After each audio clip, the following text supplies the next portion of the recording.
дугонаҳо бо ин суруди фораму дилнишин ва барои бонвон ошно бахшида ба рӯзи модар дар ноҳияи восеъ доҳоти Тугарак бо иштироки ҷавондухтарон аз муассисаҳои таҳсилоти миёнаи умумии ҳудуди ин деҳот маҳфили дугонаҳо оғоз гардид.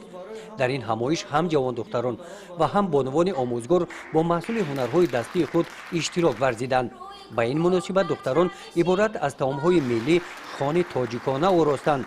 барномаи омоданамудаи бонвон ин тарғиби рӯзгордорӣ ва арҷгузорӣ ба расму оинҳои миллӣ, мероси ниёгон ва анъанаҳои миллии мардуми тоҷик бахшида шуда буд. дар ин барнома таҳти унвони тоҷикона мепӯшем аксия намоиши сару либосҳои миллӣ баргузор карда шуд. барномаро рақсу сурудҳо бахшида ба баҳор тараннумгари ширинии ҳаёт дар табиати зебову рангини тоҷикистони маҳбуб боз ҳам ҷолибтар гардонид.